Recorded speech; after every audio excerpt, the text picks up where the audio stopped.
Hi, and thank you for joining me today. And in today's video, I am joining in on Pinkfresh Friday. This is a day, the fourth Friday of the month, where a load of people get together and use everything Pinkfresh. So as you can see today, I'm using Simply the Best from Pinkfresh, and I'm scrapping some photos of the D silver practice that my kids did last summer. Again, I'm using an 8.5-inch circle as my base. That's what I've done all week this week to show you the different ideas that I have using that. So once again, I use the camera stand that I use for filming to draw around to create the circle on that pattern paper, and then I just cut it out and distress the edges. So now I'm going through the other papers in this collection and choosing some to map the photos onto, just to create small mats, and on each layer I will distress the edges. I won't make you sit through all of that but just choosing different papers. They don't have to be full pieces to fit right the way across the back. I love layering things, so I'm happy to use part papers as well as full pieces of paper to go directly behind the photos. So just trying them out each time I choose another paper to check that they still fit nicely together and that the mats aren't getting too big, that they're going to take up too much space of that lovely circle that I've cut. So you will have seen me trying the other side of this paper, then I decided that the blue was better. It's a calmer colour, so I'm going with that one. Again, distressing the edge. There we go. And we're nearly there now, just adding layers as I go. Like I say, using my double-sided tape to stick this down. I'm trying to get out of the habit of using the wet glue as much, using my double-sided as well, because I've got quite a stash of double-sided tape, so I need to get through it. And this tissue tape is brilliant because it tears really easily, so it's no hassle to use it. Just using 3 pieces to hold that down nicely. Matting. So I think there's just one more mat on that piece on the left, and I do bring in this grey to fill in that gap on the left of that photo. And I love all the layering that I've got going on there.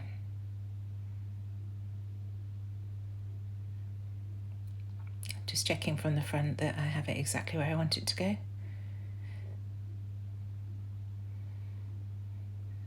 And now, like I say, coming in with one last piece, and I decided to go with this dark green to give a really nice contrast against the paler green of that circle that we've got in the background.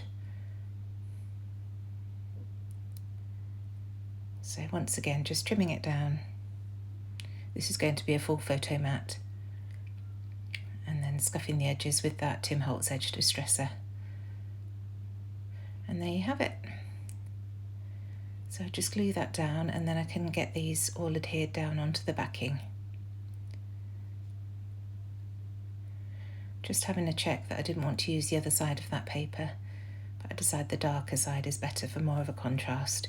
And I know I'm going to be using the dark green alphabet stickers in this collection, so I wanted to bring a little bit of that green in.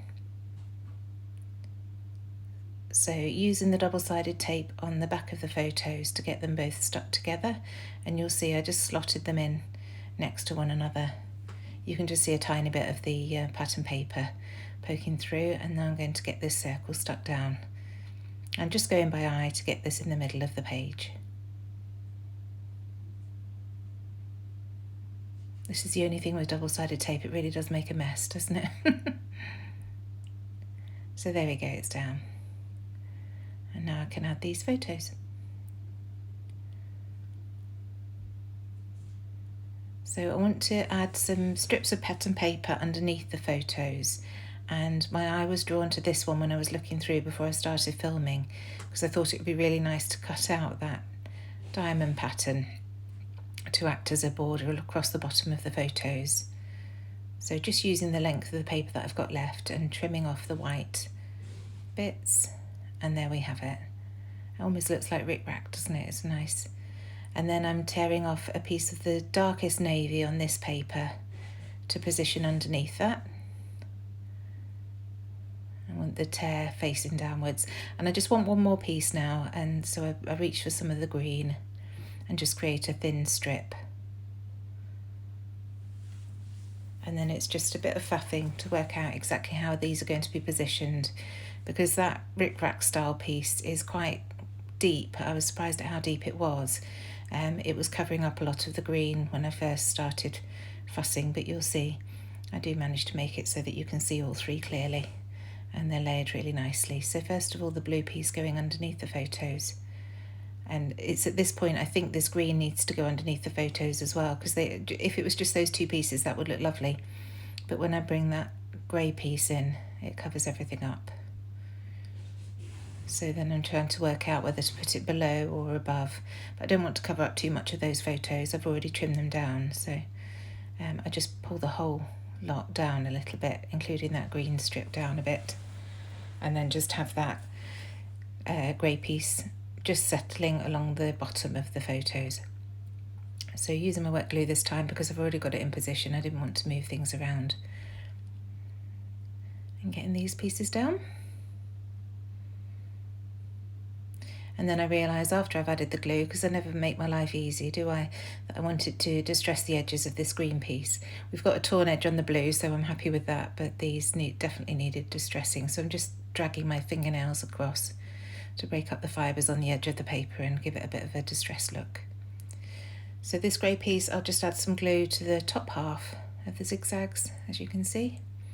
And that will go right from the very right-hand edge of the page across the top of the photos. Like that.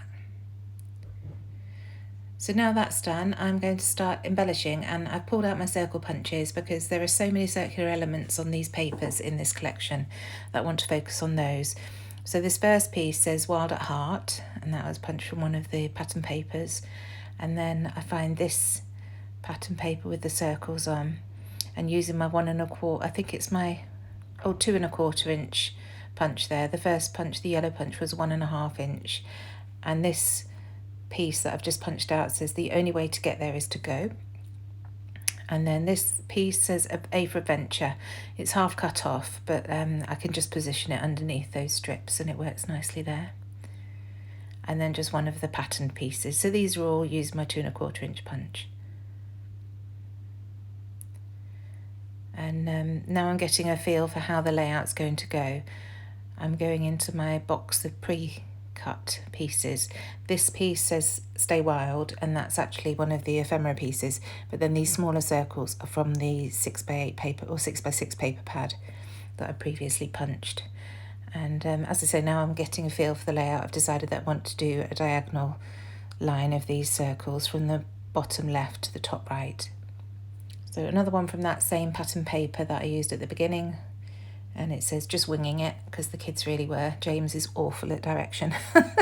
He can't map read for toffee, even though he's doing his DV, well, he's done his DV silver.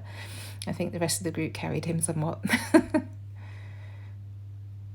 So now these are the puffy stickers, and there's a green sticker that says Little Moments, Big Adventures, and I think that is very fitting. So I choose that. And a little circular piece with trees on.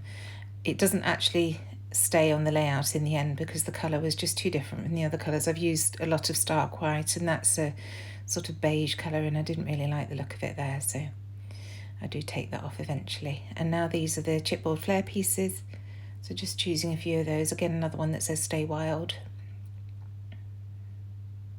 and just having a play with the placement. That T piece says Together, and I like that because obviously they have to work as a team for their DOV.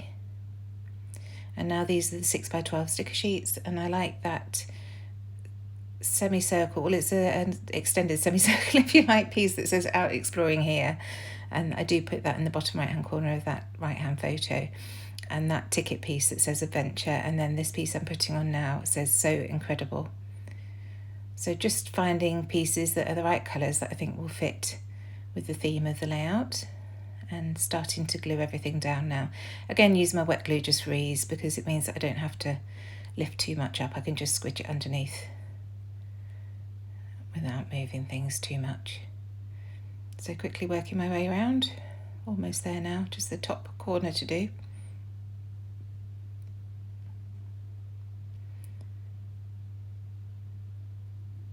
obviously taking the backing off the sticker elements that I'd used, and then, like I say, the wet glue for the other pieces.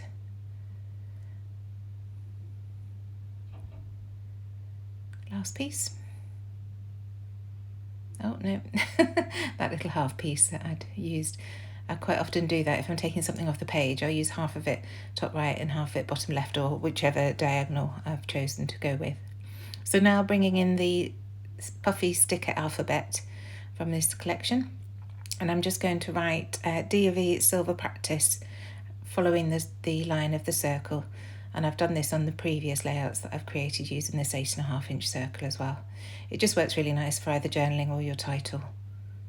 And this is a really old LE Studio alphabet stamp called Cameron, I think, and I'm just going to write using Bundled Sage Distress Oxide. I'm just going to stamp out the place that they're at, which is Rivington Pike. So just stamping each letter individually, and then because there's quite a gap after the words, I've used a couple of arrows. So finally coming in with some Nouveau Crystal Drops in a bottle green, just to finish everything off and to add some more dots, and that's pretty much it. So please do check the description box down below to see everybody else who's been joining in on this fabulous hop. Just a couple more drops there now. Give this video a like if you've enjoyed it, subscribe to my channel if you haven't already, and I shall see you again very soon for another video. Thanks so much. Bye.